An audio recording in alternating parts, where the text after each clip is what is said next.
하늘에 속한 신령한 복이란 제목으로 말씀을 전달하겠습니다. 옆에 분과 인사합시다. 신령한 복을 누립시다.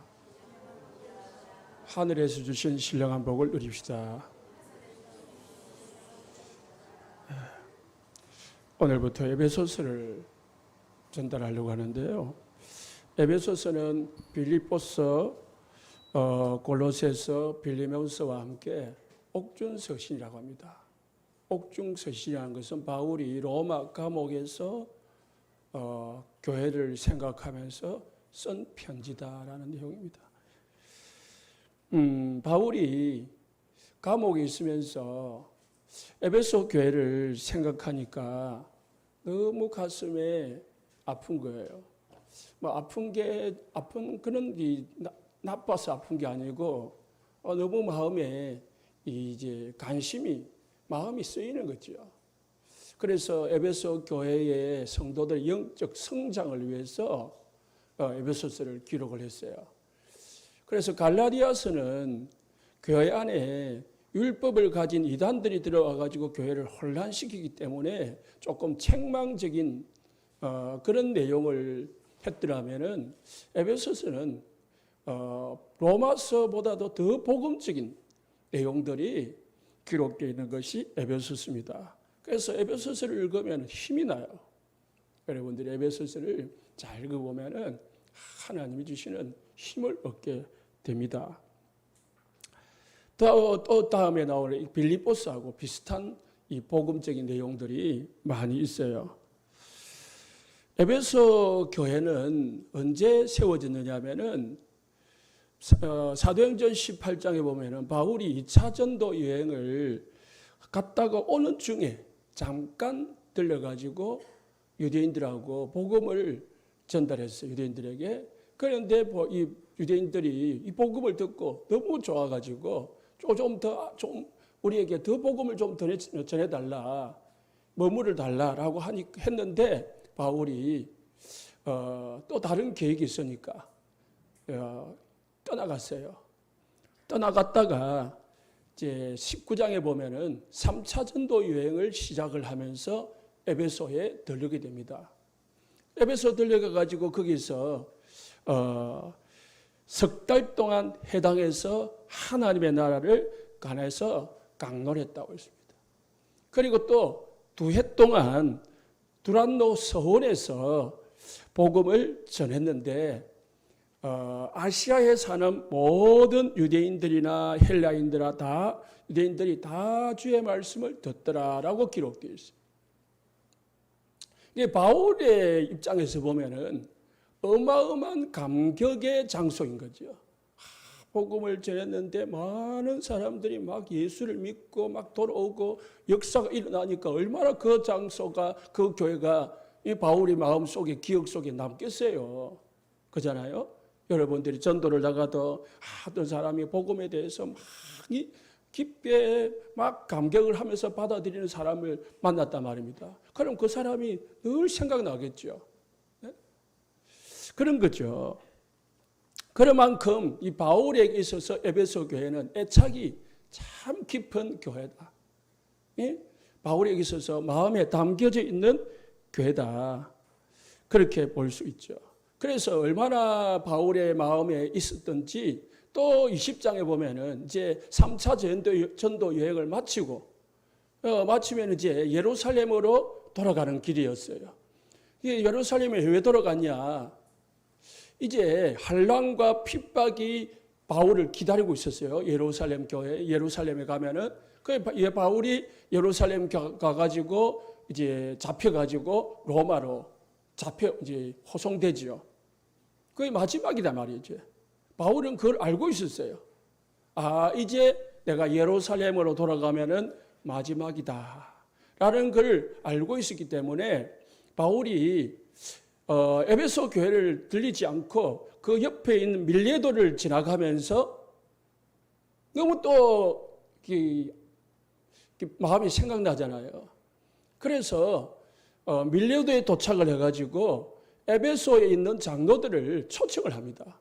내가 여기 있으니까 너희들 온나? 장로들이라는 것은 중요한 중직자들이잖아요. 불러가지고 밤새도록 이제 눈물의 이별, 고별 설교를 합니다. 마지막 부탁이죠. 내가 예루살렘에 돌아간다. 그 내용 보면은 그래 나는 이제 마지막이 될 거다. 환난과 핍박이 기다리고 있다. 그러나 나는 안 가면 안 된다. 내가 이 일을 마치려 하면은 조금도 두려워하지 않는다 하면서 막 이제 에베소 교회 장로들에게 이 마지막 이 메시지를 전달하고 그리고 이제 눈물의 이별을 하게 됩니다. 그리고 이제 감옥으로 로마로 잡혀가 가지고 감옥에 가죠. 감옥에 있으면서 또 이제 같이 갈 수가 없잖아요.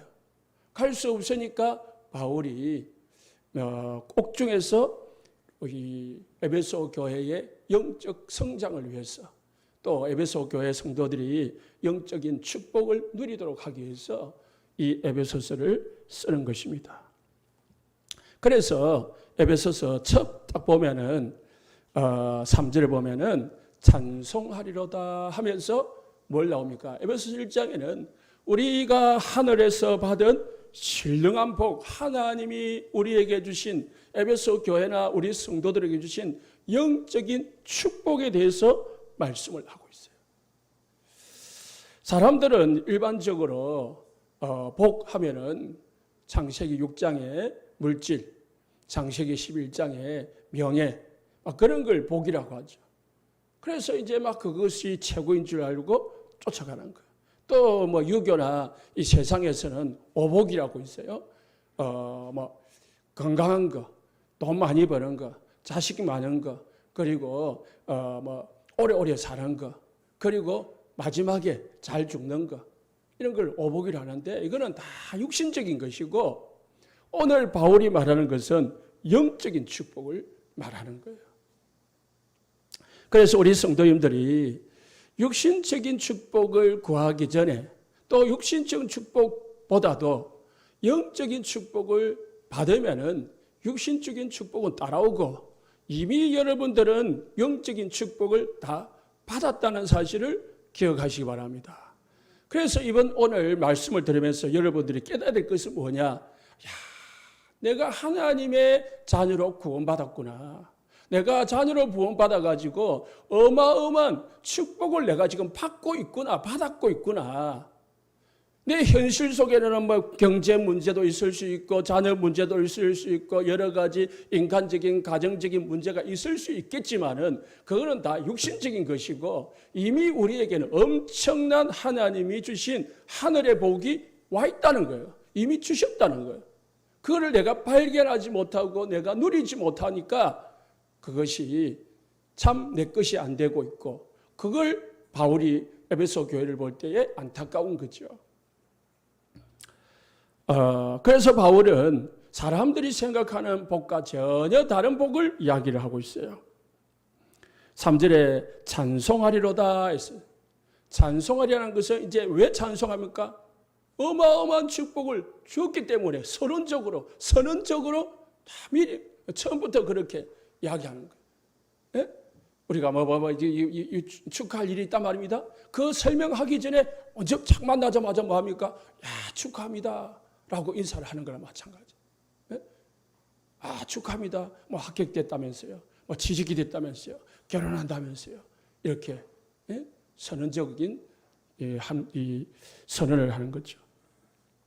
우리가 얼마나 큰 축복을 받았으면은 바울이 이렇게 처음부터 찬송하리로다. 누구를요? 하나님께 영광 돌립니다라고 말했을까요?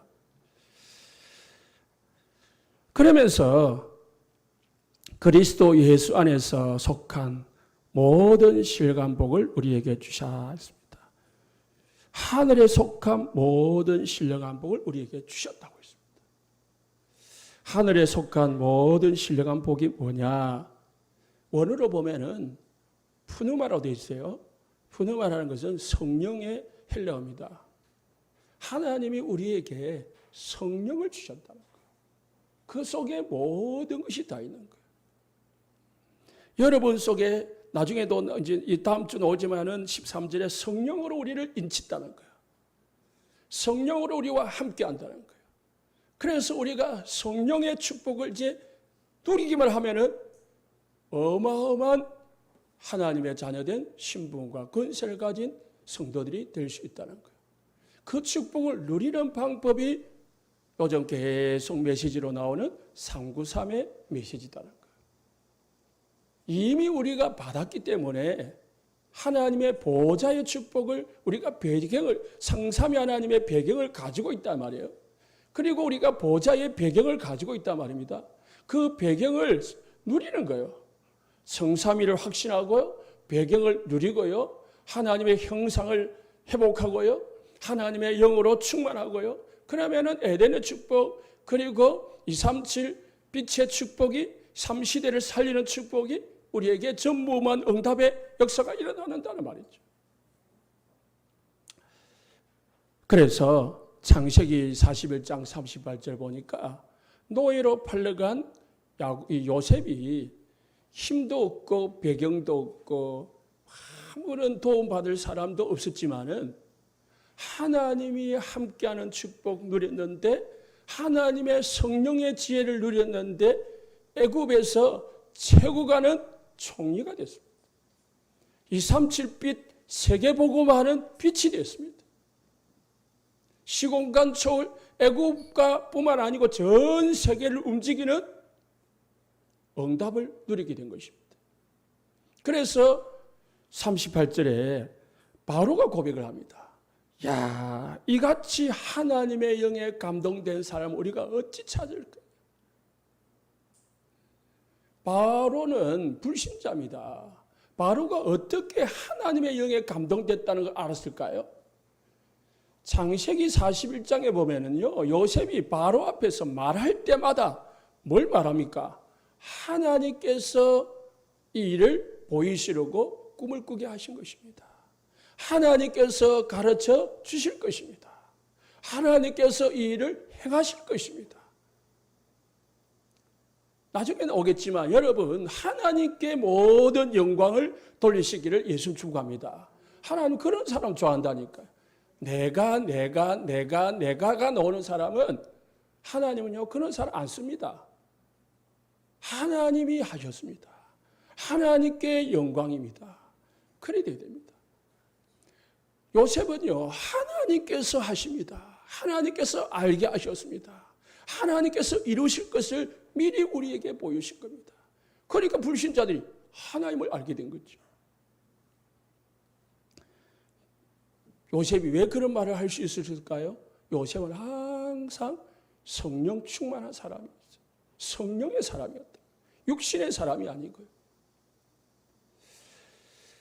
사무엘상 16장 13절에 사무엘이 다윗에게 기름을 부으니까 이날 이후로 다윗에게 여호와의 영이 크게 감동됐다 했습니다. 하나님께서 다윗을 하나님의 영, 여호와의 영으로 막 사로잡아 버린 거예요. 그러니까 다윗이요 골리앗 앞에 가서요 뭐라 했는지 압니까? 너는 칼과 창으로 나왔지만 나는 만군의 여호와 이름으로 너에게 나간다. 내가 너의 목을 쳐서 하나님의 살아계심을 천하 만민에게 알게 할 것이다. 똑같은 거예요. 성령 충만한 사람은 모든 것을 하나님께, 하나님을 위하여 하시는 거예요. 그 전에 뭐합니까? 성령이 역사하는 것을 누리는 거죠. 우리 성도님들 날마다 기도하셔서 성령의 충만함을 받으시기를 예수 축복합니다. 하나님의 성령으로 내가 힘을 얻는 시간이 없는데, 내가 하나님의 성령으로 덧입는 시간이 없는데 내가 성공을 바란다. 그는 내 힘으로밖에 할 수가 없는 거예요. 하나님이 주시는 힘을 얻어가지고 하나님이 주시는 지혜를 가지고 사업도 하고 공부도 하고 모든 일을 해야 순탄해지는 겁니다. 열왕기하 2장 9절에요. 엘리야가 하늘로 올라가기 전에 네한테 뭘 주기를 원하느냐라고 했습니다. 엘리사가 뭐 하냐면은 선생님에게 있는, 당신에게 있는 영감의 갑절이 내게 있기를 원하나이다. 보세요.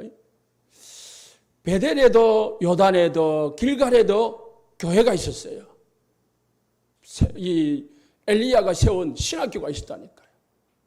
그러면은 육신적인 사람 같으면은 선생님, 이 세 개가 있는데, 네 개가 있는데, 이 한 학교를 내한테 맡겨주십시오.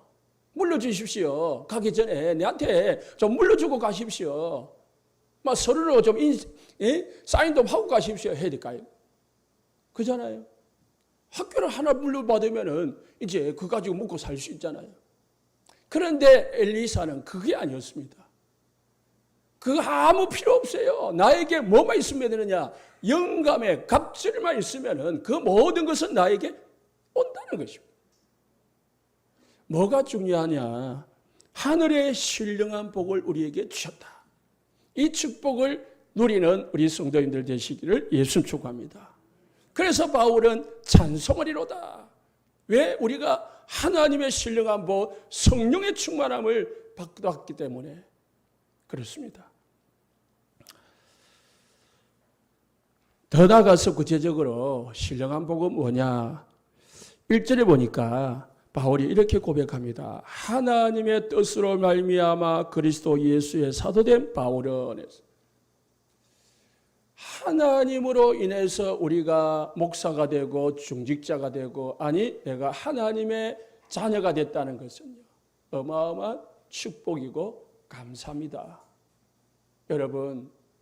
여러분이 선택해서 하나님의 자녀가 되고 노력해서 하나님의 자녀가 된 게 아니고 하나님의 뜻으로 말미암아라고 했습니다. 바울은요, 고린도전서 1장에 1절에 이렇게 했어요. 똑같이 하나님의 뜻으로 말미암아. 골로새서 1장 1절에도 하나님의 뜻으로 말미암아 그리스도 예수의 사도된 바울은 했어요. 갈라디아서 1장 1절에서도요. 사람들에게서 난 것도 아니고 사람으로 말미암은 것도 아니라 오직 예수 그리스도와 그를 죽은 자 가운데 살리신 하나님 아버지로 말미암아 사도된 바울은 사람으로 말미암은 것도 아니고요. 사람으로 난 것도 아니고요. 하나님으로 말미암아 사도된, 하나님의 뜻으로 말미암아 사도됐다. 여러분, 중직자가 된 게 교회 뜻입니까? 사람 뜻입니까? 여러분 뜻입니까? 하나님 뜻입니까? 하나님의 뜻이 맞다면은요, 하나님께 충성하고 하나님의 사람이 되시기를 예수 축복합니다. 내가 내 마음대로 내가 원해서 중직자가 됐다면은, 내가 선택해서 중직자가 됐다면은, 그거는 그냥 하고 싶지 않으면 안 해도 돼요. 그게 맞다면 내가 그럼 하고 싶은 만큼만 하면 돼요. 그런데 그게 아니라니까요. 하나님의 뜻으로 말미암아라고. 하나님이 여러분을 세우셨다는 것을 믿으시기 바랍니다. 하나님이 나를 하나님의 자녀로 구원하셨다는 것을 믿으시기 바랍니다. 하나님의 뜻으로 말미암아 내가 하나님의 자녀가 된 거예요. 제복고 해가지고 하나님의 자녀가 된 게 아니고요. 우연히 하나님의 자녀가 된 게 아니고 하나님의 뜻으로 말미암아. 그래서 요한복음 1장 13절에 이는 혈통으로나 육정으로나 사람의 뜻으로 나지 아니하고 오직 하나님께로 난 자들이니라. 혈통으로 난 게 아니에요. 아버지가 구원받았기 때문에 자녀가 구원받는 게 아니고요. 아버지가 믿기 때문에, 부모가 믿기 때문에 내가 구원받는 게 아니고요. 혈통으로 나지 아니하고 사람의 뜻으로 나지 아니하고 하나님으로 말미암아 난 자들인 줄 믿으시기 바랍니다. 그래서 구원받은 거란 말이에요. 그래서 하나님께로 왔다는 것은요, 하나님의 뜻으로 말미암았다는 것은 영원한 거다는 말이에요. 완전한 거다는 말입니다. 불완전한 게 아니에요. 완전한 거예요. 하나님이 우리를 세웠기 때문에 영원한 겁니다. 그래서 우리에게 주어진 구원, 내가 하나님의 자녀된 거, 내가 직분을 맡은 거 이거 소홀히 하면은요 아니 됩니다. 하나님 앞에서 제대로 감당하시기를 예수 축원합니다. 두 번째로 우리를 뭐 했다고요? 3절에 보니까 창세전에 냈습니다. 4절에 창세전에 그리스도 안에서 우리를 택하사. 여러분이 택함을 받고 여러분이 구원을 받은 것은 어느 날 갑자기가 된 게 아니고요. 창세전에 그리스도 안에서 우리를 택하셨다고 했습니다. 우리에게 하나님의 자녀된 축복을 주신 것이 창세전에 택하시고 예정했다고 했습니다. 5절 말씀에 우리를 예정하사 그리고 어느 날 시간표가 돼가지고 전도자 만나가지고 예수 믿고 여러분들이 뭐 됐냐? 6절 말씀에 사랑하는 자 안에서 우리가 그렇습니다. 그의 영광을 찬송하게 하는 것이라. 5절에 자기의 아들들이 되게 하셨다. 우리를 뭐로 불렀다고요? 하나님의 자녀로 우리를 부르셨다라고 했습니다. 자녀로. 창세전에 여러분을 택하시고 예정하시고 시간표가 돼서 부르셔서 구원받게 하셔서 하나님의 자녀가 됐다. 그런 말씀입니다. 그래서 로마서 8장 29절에 30절에 미리 아신 자들을 또한 그 아들의 형상을 본받게 하기 위하여 미리 정하셨으니 또 미리 정하신 그들을 또한 부르시고 부르신 그들을 또한 어렵게 하시고 어렵다 하신 그들을 또한 영화롭게 하셨느니라.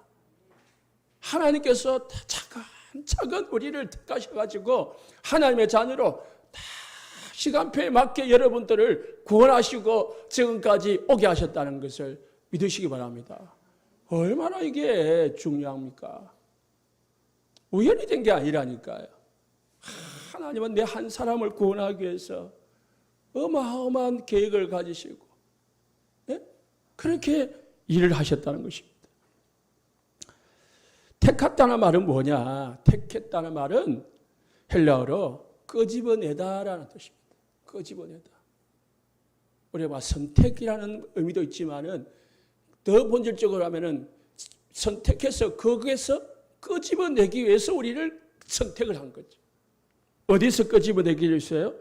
창세기 3장 이후로 모든 인간은 하나님을 떠나가지고 죄와 저주와 사단과 지옥의 구덩 속에 빠져드는 거예요. 네?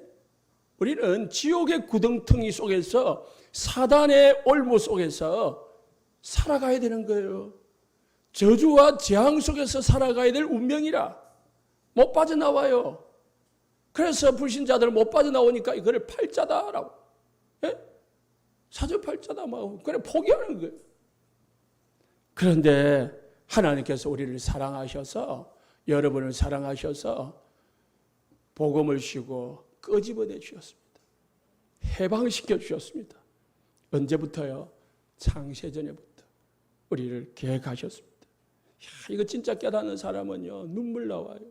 감사가 나오고 내 같은 죄인을 위해서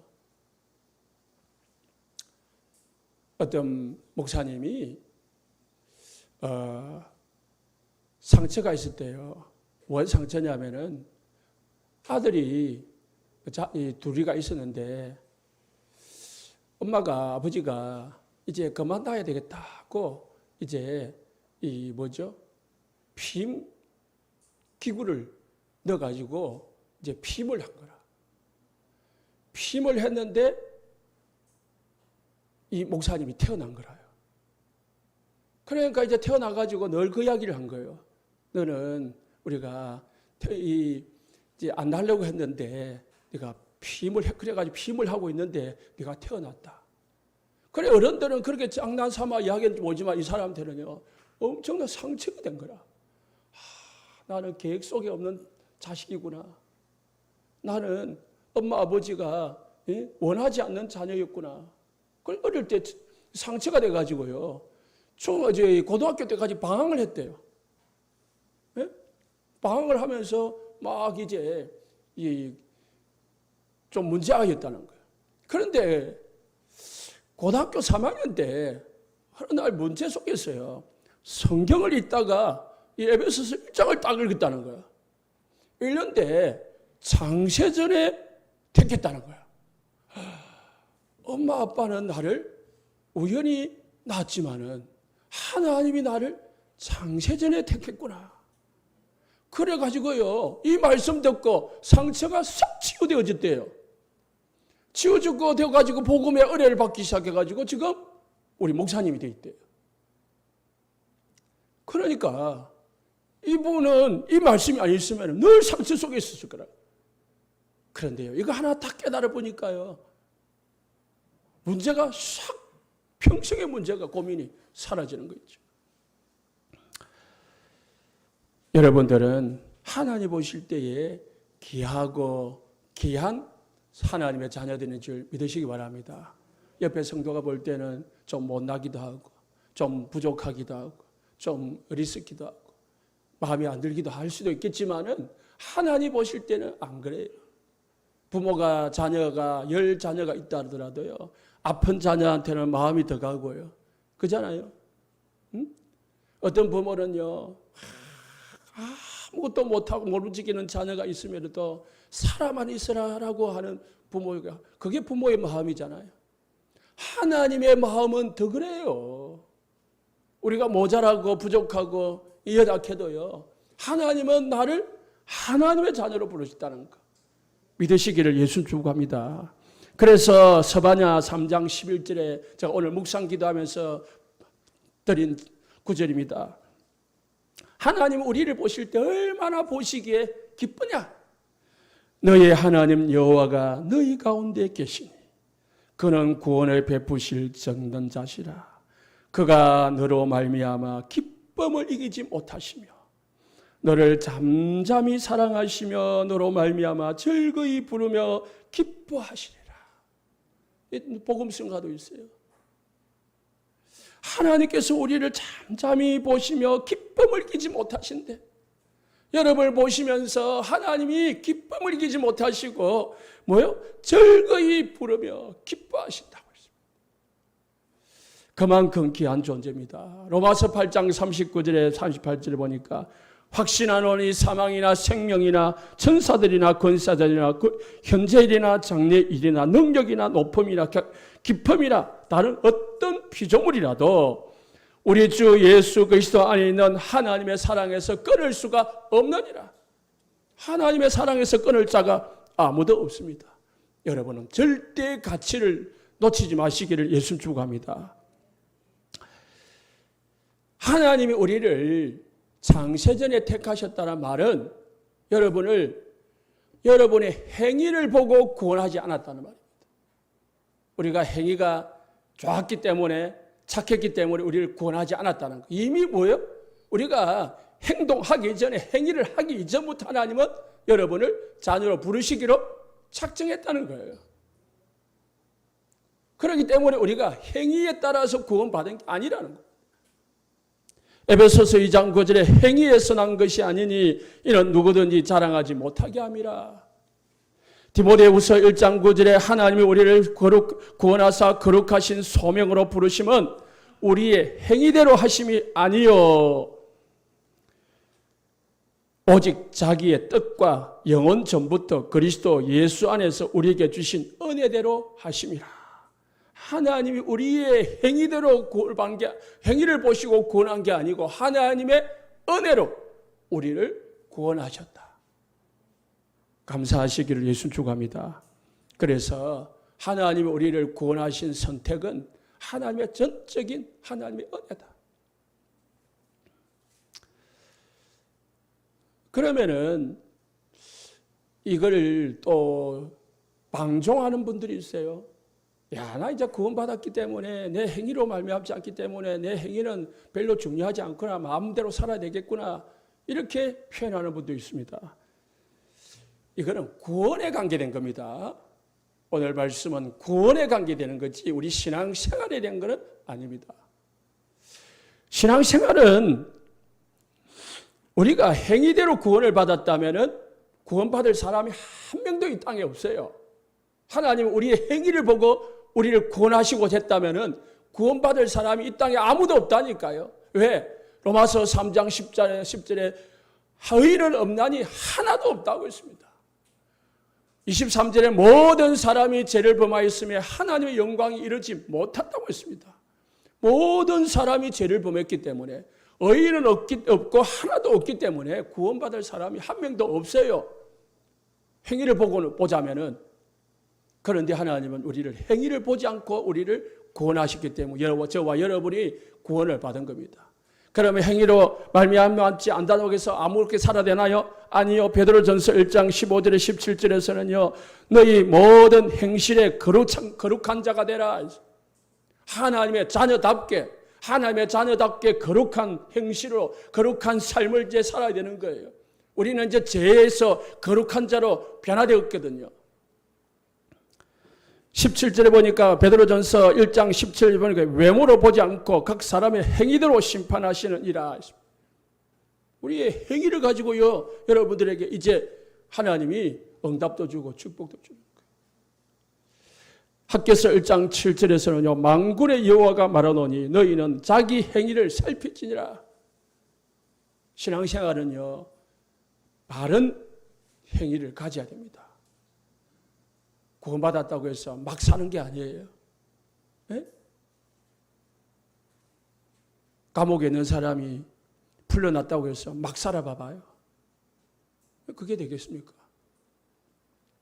그래서요, 칼빈의 5대 교리가 있고요, 알비니안주의의 5대 교리가 있어요. 이 둘이는 딱 상충이 돼요.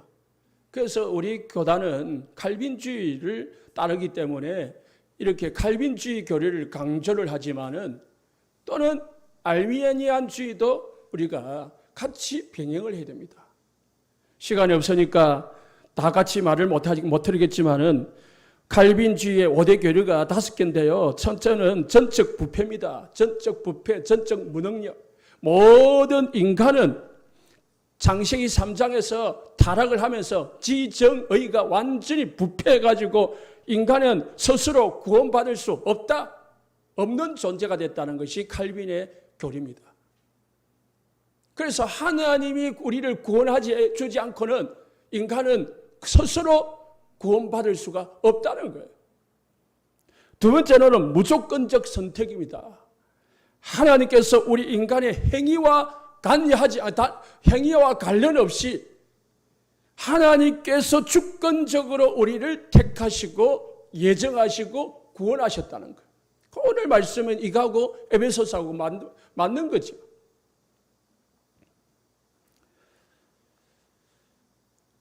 그래서 하나님의 백성들은 성령을 통하지 않고는 하나님의 자녀가 될 수가 없다는 거예요.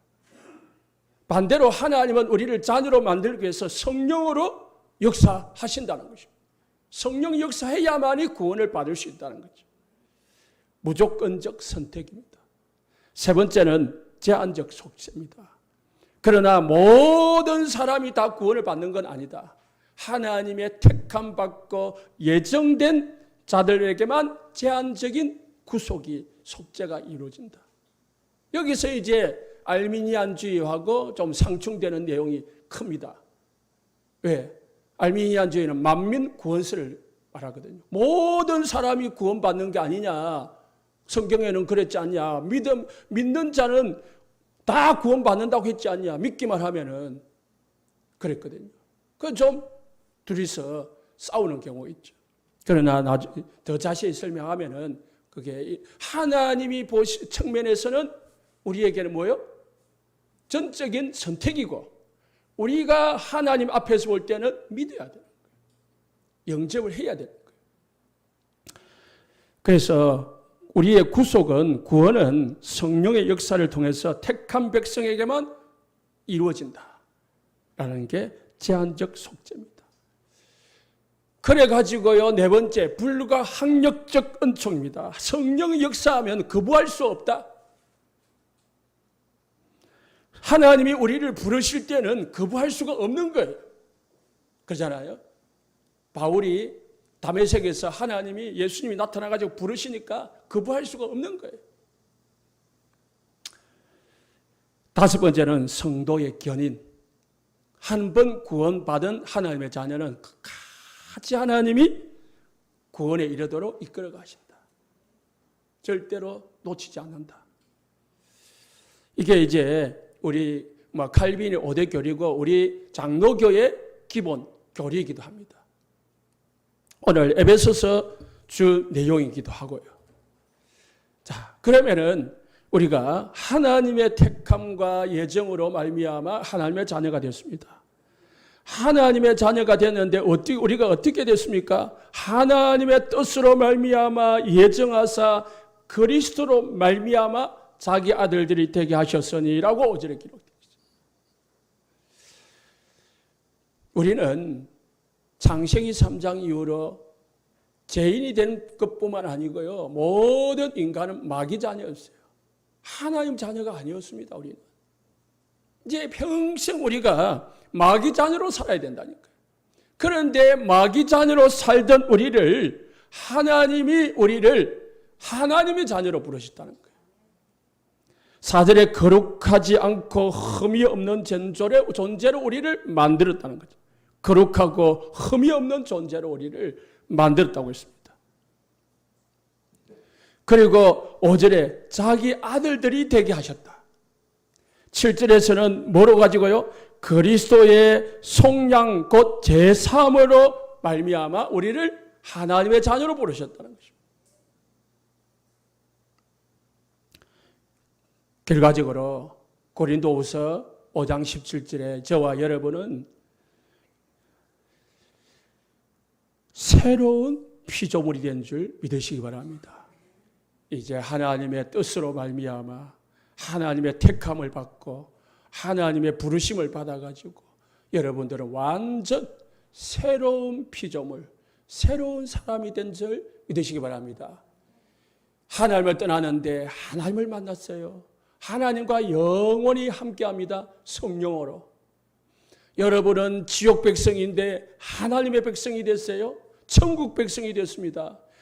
마귀 자녀였는데 하나님의 자녀가 됐어요. 저주 가운데 살아야 되는 우리는 축복과 응답 속에 살게 되었습니다. 모든 것이 새로워졌습니다. 우리가 받은 구원은 완벽한 축복이고 영원한 축복이다. 믿으시기 바랍니다. 그래서 한 번 구원은 영원한 구원, 한 번 하나님의 자녀는 영원한 하나님의 자녀다. 그러면 우리는 이제 어떻게 살아야 됩니까? 하나님의 자녀가 됐다는 것을 자랑하면서 사시기를 예수님 축복합니다. 지난 금요일 메시지, 지난 주일 일부 메시지 보면은 이렇게 이야기했잖아요. 어떤 장로님하고 안수집사님이 싸웠는데 병원에 실려갔어요. 실려갔는데 병원에 가가지고 깨달았어요. 알았어요. 장로님인 줄 안수집사님인 줄. 왜냐? 왜 몰랐냐? 같은 직장을 다니면서도 한 번도 예수 믿는 표시를 안 한 거야.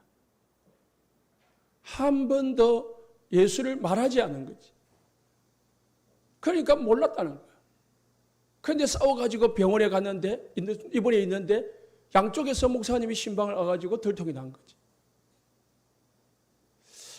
우리 성도님들은 그렇지는 않겠지만은 모든 삶 속에서요, 내가 이렇게 하나님의 자녀가 되었다는 것은 엄청난 이 자부심이고 긍지고 대단한 축복인데 이거를 숨겨두지 말고 자랑하시기를 예수님 축복합니다.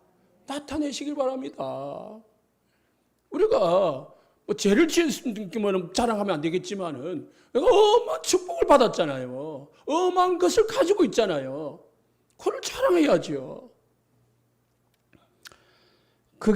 그리고 우리가 그 신분에 걸맞는 삶을 살아가시기를 예수 축복합니다. 신분에 걸맞는, 하나님의 자녀의 신분에 걸맞는, 내가 하나님의 자녀다. 내가 온 세상 교회 성도다. 그에 걸맞는 성도의 삶을 살아가시기 바랍니다. 마지막으로 우리를 왜 이렇게 부르셨느냐? 하나님 우리를 부르신 이유가 뭐냐? 6절에 우리에게 거저 주시는 바, 우리에게 이 복음을, 이 은혜를, 구원을 거저 주셨어요. 여러분에게 뭐 대가를 원하지 않아요. 그냥 받았다니까요. 그 은혜의 영광에 찬송하게 하려 하는 것이라. 하나님이 우리에게 거저 주셨습니다. 우리가 하나님 앞에 드릴 수 있는 것은 한 가지, 뭐요? 찬송이요, 찬송. 하나님 앞에 찬송하시기를 예수 중합니다. 예배 전에 찬송하시고요, 예배 시간에 찬송하시고요. 그 찬송만을 말하는 건 아니에요. 찬송가, 복음성가, 노래 부르는 것만을 말하는 게 아니고요.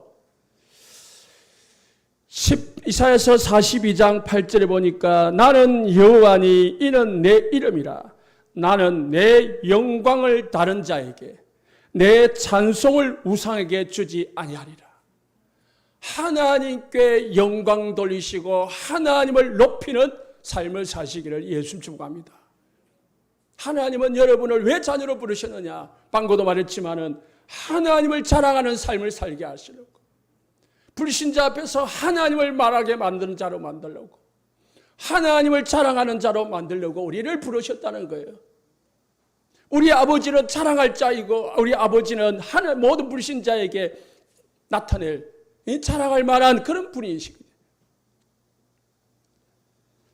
하나님은 내 영광을 다른 자에게 주지 않는다고 했습니다. 내 찬송을 다른 우상에게 주지 않겠다고 했습니다. 이사야서 48장 11절에서는 나는 나를 위하여 이랬습니다. 두 번 했습니다. 나를 위하여 이룰 것이라. 하나님은 자기를 위하여 이룰 것이라고 했습니다. 뭘 이루느냐? 어찌 내 이름을 욕되게 하리요, 내 영광을 다른 자에게 주지 아니하리라.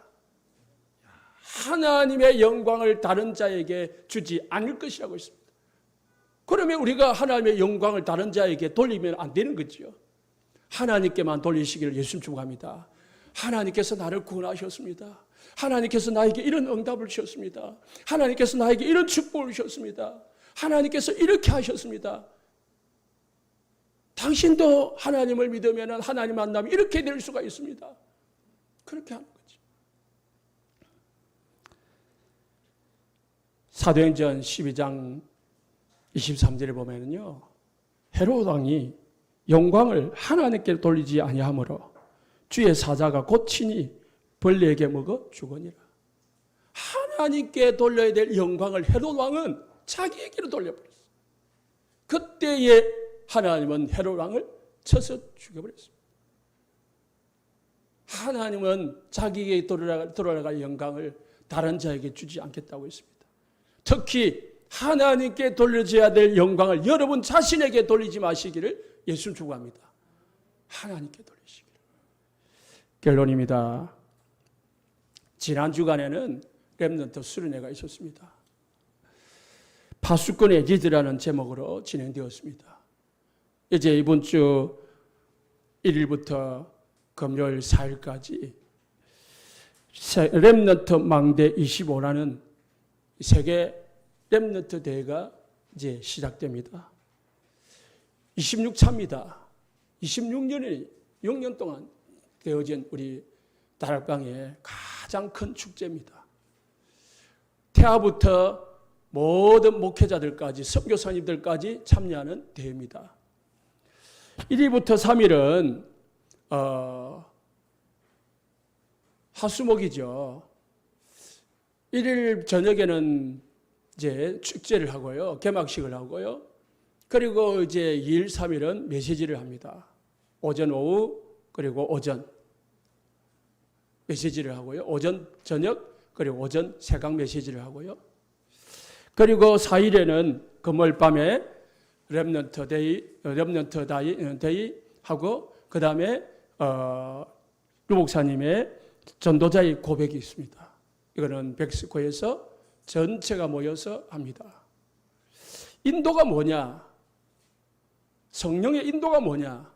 하나님의 계획이 있는 곳에 방향 맞추고 하나님이 역사하는 곳에 내가 있는 곳이 하나님의 인도입니다. 성령의 인도받는 우리 모든 성도님들 되시기를 예수님 축복합니다. 그리고 11일, 12일은 우리 교회 자체 렘넌트 수련회가 있습니다. 이에서 기도하시고 하는 우리 모든 성도님들 마음 모아주시기를 예수님 축복합니다. 기도하겠습니다. 하나님 아버지 감사합니다. 죄인된 나를 너무나 부족하고 모자라는 저희들을 창세전에 택하시고 부르셔서 하나님의 자녀되게 하심을 감사합니다. 우리를 거룩하고 흠이 없는 존재로 하나님의 자녀로 부르시기 위해서 우리의 모든 죄를 해결하시고 구원하심을 감사 영광 돌립니다. 하나님 우리 모든 성도들이 이 구원의 축복을 이 하늘의 신령한 복을 발견하게 하시고 평생 붙잡게 하시고 누리게 하셔서 하나님의 영광 나타내고 자랑하며 살아가게 하여 주시옵소서. 하나님께 영광 돌릴 때에 우리에게도 하나님의 축복이 임하게 될 줄 믿습니다. 우리 모든 성도들에게 하나님의 은혜와 성령의 역사가 있게 하여 주옵소서. 하나님 위대한 순회가 진행되었고 이제 세계 렘넌트 대회와 여름 수련회가 진행되어집니다. 하나님 은혜와의 은혜를 더하여 주시고 성령으로 역사하여 주옵소서. 예수님의 이름으로 기도합니다. 아멘.